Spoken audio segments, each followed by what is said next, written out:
congrats in order for Bobby Witt Jr. becoming the first Royal player to record 30 home runs and steal 30. I think with what we've seen from Acuna, it's almost overshadowed guys with power and speed. Salvador Perez said, "I've never seen anything like him." You got an up-close personal look. I did, Lauren. He's so athletic. He's such a good guy. He's 23 years old. Just when I talked to him on the phone before we arrived to do the Team USA stuff, he talked about, I was like, listen, Bobby, I don't know how I'm going to get you a ton of ABs in these situations with all these guys that are here. He's like, I just want to soak this all in. So for him to have kind of a truncated spring training, it's not like he got a ton of at-bats coming out of spring. And to do this, the Ronald Acuna stuff is not undoable for him. He's a 40-70 guy. I'm telling you, it is crazy, wiry, athletic pop that's only going to get better. Look at those One names. of the best talents in our sport. He really is. I was there when, obviously, the Yankees were in town when he hit his 30th home run to do 30-30 and was one stolen base away from 30-50. He had 49. He had 49 bags. Ooh. So I mean, I got a chance. I've gotten a chance to know him too. Like you said, D-Ro, what an unbelievable kid. Going to be an incredible ambassador for this game for a long time. But one of the best talents in this sport. Nays, did his defense pick up this year? I know that. Yeah. That It did. That home run that he hit against Johan Duran, where he pulls the hands in at like 102. Gator arms it. One of the at-bats of the year. So congratulations to Bobby Witt. And congratulations to Luis Arraez. Not only are he and the Miami Marlins going to the postseason, but he is your National League batting champion. And get this, he's the first to do it in consecutive leagues, in different leagues, back-to-back years. So look at this here. Joining these names.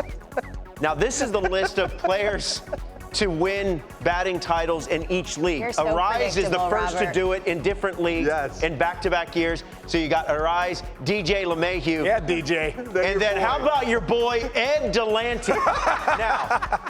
Now, here's a quick story on Ed. He died under mysterious circumstances on a bridge near Niagara Falls. You're actually not lying. You usually lie about these conditions. Is true. This is true. This is a fact. Did he go over? Oh, he went over and went. But he You're wasn't. laughing. What's wrong with Was you? he pushed? We don't know that. We don't know that. There's probably a podcast that will dive into it. But real quick, he was a heavy drinker, and he once got in trouble for brandishing a knife at a teammate at a hotel. There was no rules back then. There I was wouldn't put that photo as a knife-wielding guy who jumps off Niagara You Falls. thought he had kind Well, eyes. you know, when Ed had had some pops. A little syrup. Yeah. Got Daddy Delante. Dipping into Grandpa's Strike coffee. me as a guy. This is Guys. about Luis Arraez. Yeah, this is Okay. about, and I'll tell you what, getting a chance to see him up close and personal, guys. I know Ed dominated too, but Luis Arraez, when you look at him up close and personal, this guy is so hard to pitch to. He hits lefties, hits righties. He goes line to line, has a little juice too. Some people think he doesn't, but he does, man. This guy, middle in, he'll juice you. But listen, one of the best guys in the game. You think of Tony Gwynn right now in the game when you think of Luis Arraez. Yeah, cool. That's great. That's Good comp. I'm in on that. Congratulations. He kept them relevant the early part of the year, right? Until their pitching picked up. Congrats to him and to Brandon Crawford. He was taking ground balls before yesterday's game, and it just felt different than in days past. He thanked the fans. He said, "You guys always showed me love." I always remember Bill Ripken when he talked about Brandon Crawford. He said, Game 7 of a World Series, bottom of the 9th, routine ground ball. I want Brandon Crawford fielding it, which is high praise, especially from a guy like Yeah, you. I was there when Brandon Crawford started to make his ascent towards the big leagues. Him and Brandon Belt together, and you could tell there was a confidence with which he played defense. He knew he could play D from jump. Coming out of UCLA, I mean, he was playing with it between his legs, doing a bunch of different stuff. And he turned himself into an offensive weapon that could go deep and hit the big 3-run bomb, hit a triple in a big spot.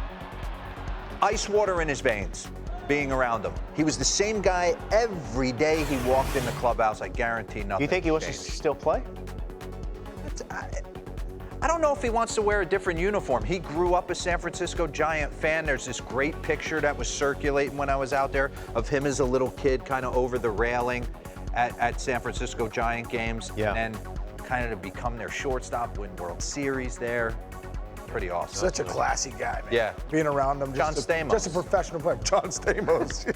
Just a he looks like, professional Jesse? player. Yes, that's who he looks like. The Seattle Mariners season came to a disappointing end. They are not going to be in the postseason. And after that, right after they were eliminated in the clubhouse during the postgame media availability, their catcher, Cal Raleigh, here's a tweet from Ryan Divish, who covers the team.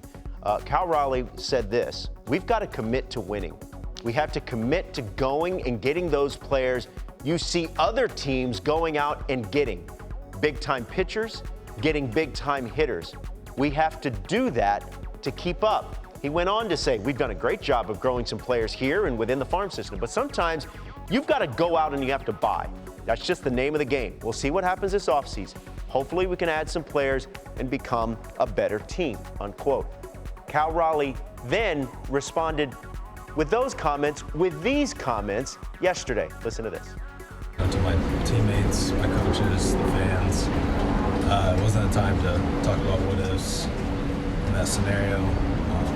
That being said, I'm not going to apologize for wanting to win and wanting to bring a World Series to the city. They deserve it. The fans do, and this organization does.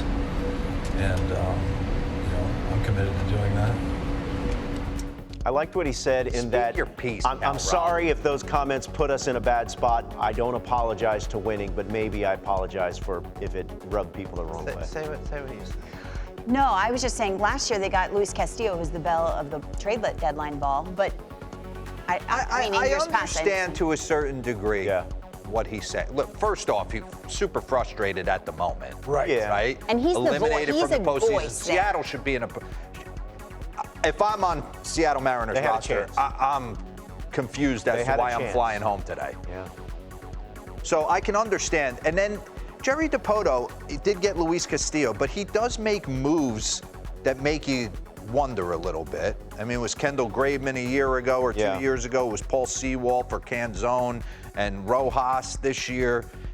He makes some moves that not the rest of the Maybe there wasn't a move league to make, makes. though. I'm just saying, maybe there wasn't that yeah, we're big- not on the phone, but you watch Max Scherzer walk into Texas. Cal's teammate says he has our respect. When he talks, everyone listens, which is an interesting insight into that. Future's clubhouse. still bright for the Yeah. Mariners. Oh, yeah. There's a lot to like about what's going on Yeah. there in Seattle.